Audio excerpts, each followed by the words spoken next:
is an update to the Gabbie Hanna situation that was going on TikTok. Gabbie Hanna posted a series of videos on her TikTok where she was explaining into detail, giving a little bit more context to everything that had occurred with that Nick guy breaking into her house, and filled in a lot of the holes with things that we were very confused about. In my previous two videos, I didn't make too many comments on the mental health side of things. My reasoning for that was that I don't know enough about Gabbie Hanna and what she would want people talking about. Mental health is something that is extremely important to me. I was trying to be respectful of her. I didn't know what she would want out or what she didn't want out. Now I know that she had previously been very open about being bipolar, and since she discussed that she was going through mania on her TikTok, which is what a lot of us thought that she may be experiencing. I want to take a minute to address just a little bit of last week. So yes, I was manic. I am bipolar. I've talked about it. You can scroll back. It's no secret. I'm bipolar. But I've never experienced a manic state. I've only ever experienced a hypomanic state. So that was actually a brand new thing for me that I was experiencing in real time with all of you guys. I feel more comfortable talking about it just because she seems to be like she's fine being open about it. It just felt inappropriate and disrespectful to make a comment on somebody's possible mental health diagnosis that I didn't know anything about. But since she talked a little bit more about it, I feel like it's something that I can include a little bit more in this video. So she was posting a lot of TikToks, and these TikToks had a lot of incoherency in them. Why hasn't anybody asked me what heaven was like? I went to heaven for one night. Ask! It's an incredible story. Come on! You have to ask nicely and sincerely. No, you don't. I'll share it with you anyways. And I'm going to forever. And so are you. Or not. And she also said things that were racist that people wanted her to address. Hey, you know why black people are inherently so much cooler than white people? Because they were raised with Jesus mostly. They were told to respect their mama, keep your faith. So, black women especially naturally embody the Holy Spirit. Because black mothers are always left to raise their babies alone when the father leaves. It's almost like the mothers depended on God to get them through. Some people were on the side of, well, she's going through mania, you can't hold her responsible for what she says, while other people were coming from the side of, you can't use mental health as an excuse to say these types of things. Whatever side you're on, I'm going to tell you guys what she said and then what her response was to it before we get into everything else, because I feel like it is important to talk about. So the only thing that I can really think of that I said that could be perceived as racist is on a live stream I said something about black fathers and black families, right? What I meant by that is statistically, black families do have single parent homes. And because of that, we as a society need to fix the socioeconomic problems and inequalities. Because the disparities in single parent households between black versus white communities has nothing to do with melanin and everything to do with opportunities and education afforded to those in those areas. I grew up in a really poor, high crime neighborhood where I was one of the only white kids. Oh, that's another thing. So I kept referring to myself as colored. I am a real big fan of words and their literal definitions. Colored, having color or colors, especially as opposed to being black, white, or neutral. So when I refer to myself as colored, I am neither black, white, or neutral. And as a Middle Eastern girl who presents as a white girl with a big nose and somewhat frizzy hair, actually my hair is like mega smooth right now. I've been conditioning every day. I never fit in anywhere. I definitely have been discriminated against and treated like not a white girl. My features that I get made fun of the most are my Middle Eastern features. But if everybody wants to just choose to ignore that I've been talking about white privilege on my platform literally since 2015 or 2016, before it was like a hot topic, I lost a ton of followers and subscribers for it. I didn't care. I've always used my voice and spoken up in times of crisis within the black community or when we are rallying against racism in general. I love all people. So she started to explain her reasoning for why she let this Nick guy into her house, because if you guys remember, this dude knocked on her door. He said he had to use her bathroom when he did not, and he ended up getting inside of her house and filming it during her having this manic episode, and a lot of people were really scared for her. People were doing a lot of wellness checkup calls on her. Myself included was like, why would you let this man in your house? In her TikTok, she first started explaining that she sized him up. She said she could tell he didn't have any weapons on him. She was on the phone with her friend. Where I feel shit started getting really intense was when that guy came to my door and asked me to use my bathroom. And I know that a lot of people were like, why the fuck would you let a stranger in your house? But from where I was sitting, I try to be kind wherever I can. So it was like 9:30 in the morning and I was on the phone with my friend, and some guy has one earbud in and he's kind of sweaty and he says, I was just on a run and I was wondering, can I use your bathroom? And I sized him up and he asked him his age. He's 27 years old and he was wearing pretty tight clothes. I could see that he didn't have any like guns or didn't see any weapons on him. So my bathroom is right side the front door. So I was like, sure, you can use the bathroom. She said that she was posting the TikToks of him so that people would see his face, and was making sure to let him know, hey, you're on TikTok. Because at the time, she didn't know that he was also filming her and that he had his own TikTok. She said she felt like she was being safe. I still think it was a dangerous situation. She said that he asked if he could pray with her, and he told her he was lost and all of this stuff. And then when he came out of the bathroom, I was still on the phone with my friend and he asked me if I wanted to hang out. And I said that I couldn't because I had plans for the day. And he said, what are you doing? And I said, well, first I'm going to go for a run. And he asked if he could go for a run with me. And I said, well, I really prefer that to be my alone time. That's where I really meditate and think and pray. And then he asked if he could pray with me.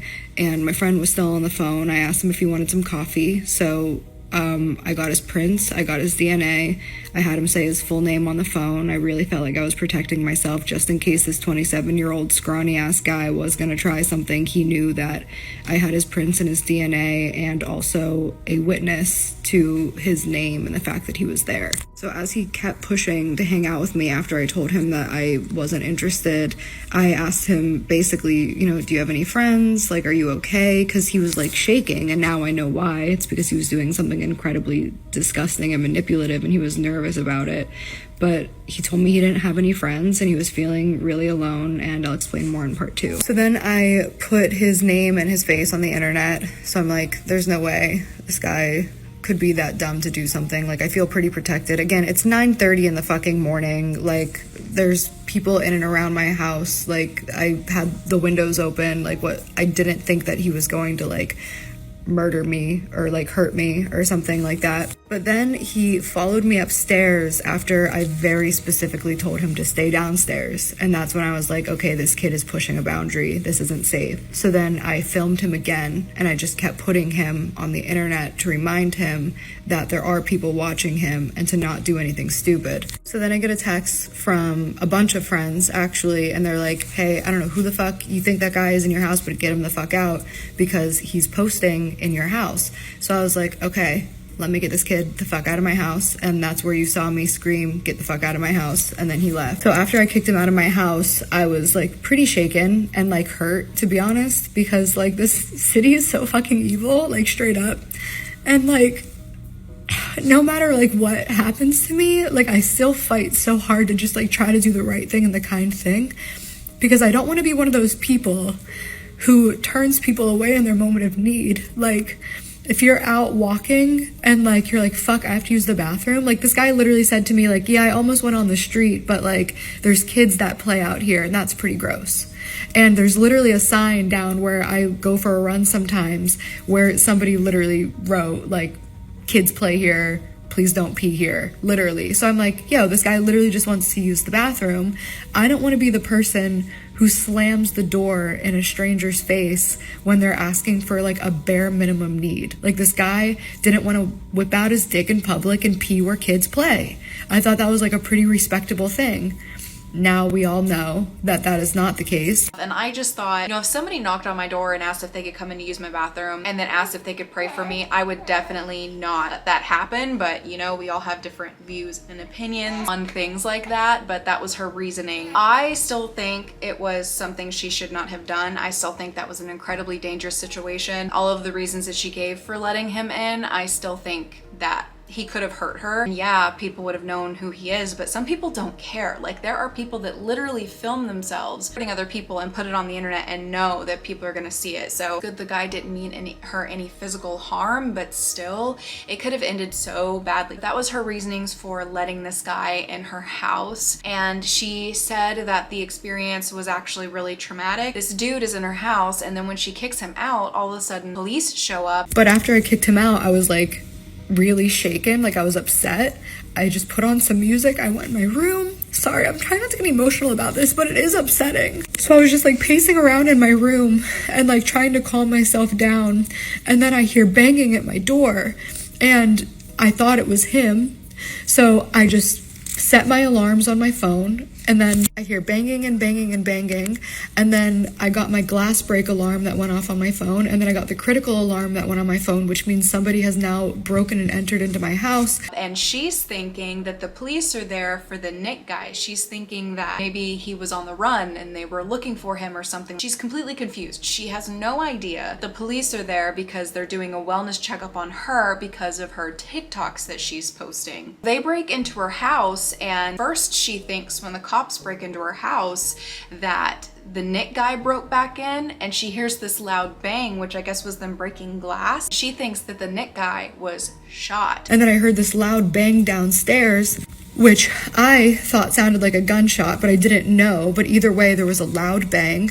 My worst case scenario that just happened is that kid broke back into my house. My private armed patrol came, found him, and shot him. So I was just sitting in my room like hyperventilating, and then I hear people calling my name at the bottom of the stairs, like Gabrielle, Gabrielle. Part 3 coming. She filmed that TikTok where she was in her room where she's saying somebody broke into my house. She thought that he broke back in and that somebody broke in and shot him, which is terrifying. So then she says that she starts hearing the cops yell her name, Gabby, Gabby, Gabby, Gabby. Then she ends up getting handcuffed. So I asked them, who is it? And they said, it's the police. So I come down, like I don't know if they're lying or not, because I don't know if whoever just fucking broke into my house is lying about being the police, but I just had faith that it was, because what else do you do? So I come down the stairs, I see 4 of the 5 officers standing right at the bottom, and I was like, what's going on? And they're like, we're just here for you, we're just here for your safety.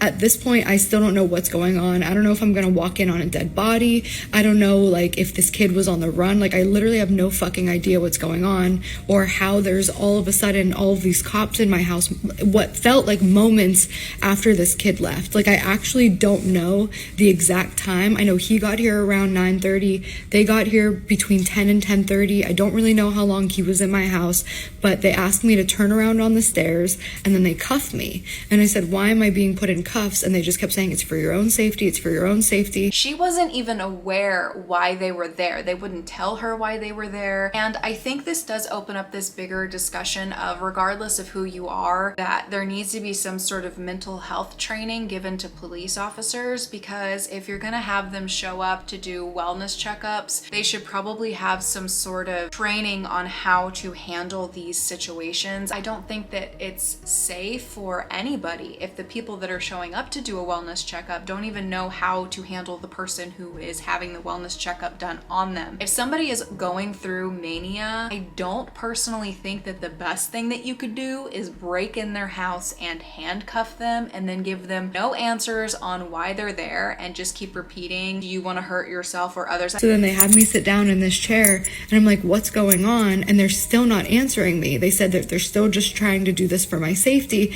So then I'm like, oh my God, was this kid actually like a murderer or a rapist on the run? That would make total sense. That maybe this kid came in because he was hiding from something. Like, they literally wouldn't tell me anything. So my mind is just filling in all these blanks. So I said, oh wait, oh my God, I think I know why you're here. Like, what happened? Like, is that guy? And then they're just like, what are you talking about? So then I found out they have no fucking idea who this guy even is. And they're here on something completely unrelated. So now I'm just like, what are the fucking odds that these two things would happen so closely together? So they just keep reminding me, we're here for your safety.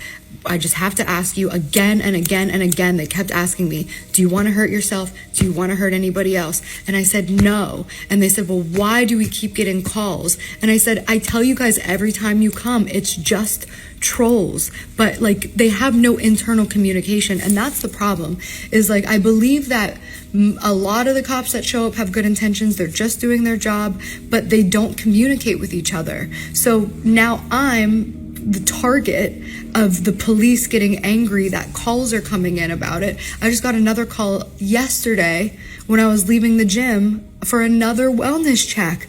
And I'm like, can you guys, I told the lady on the phone, I was just detained for 2 hours in my home, and then 2 more detectives showed up and 2 more police showed up, and then another cop showed up. Like, do you guys have any internal communication, or am I just going to be harassed for the rest of my life on these wellness checks? Because I'll tell you what, the cops for the past month are what triggered me into my very first fucking manic episode. I don't have bipolar or mania, but I can imagine that if you're in that state of mind, that something like that would be absolutely traumatizing. Even if you aren't in that state of mind, it would be traumatizing. I have a lot of empathy for her in that. I think that that is really traumatic.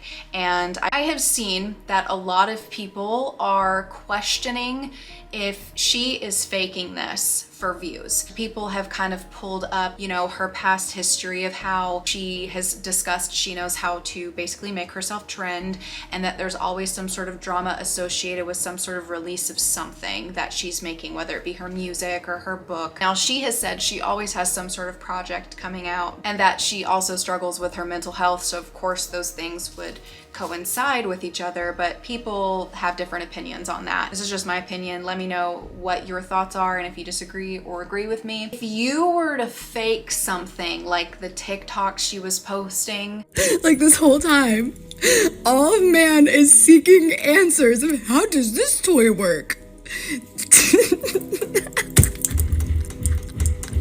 Like, why? Aren't you tired? Oh, because kids explore, dude. But we have the answers, just ask. The tree of knowledge was given to everyone. Like, what is going on? Why is nobody eating the fucking fruit? It's all of ours. And Gabbie Hanna's the only person who figured it out. If you think that those things were faked by her, don't you think you would have to have some sort of mental health struggle going on, some mental illness to fake something like that? Because somebody who is in their right state of mind, they're not going to fake that. They're gonna try and do other things to get attention, because there's a lot of things you could do for attention, but faking having mania and the type of TikTok she was posting, you have to have something going on mentally in order to even fake that. So even if someone's coming from the angle that she faked it, well, that's enough reason as well to believe that there was something else going on. That's just my personal opinion. That's my personal take on it, because people aren't gonna post like that just to sell something unless they're struggling with their mental illness. Now, she is very public about the fact that she does have bipolar, and whether people like it or not, sometimes it can get ugly. It's not always just someone sitting there saying, I have bipolar and I struggle with this.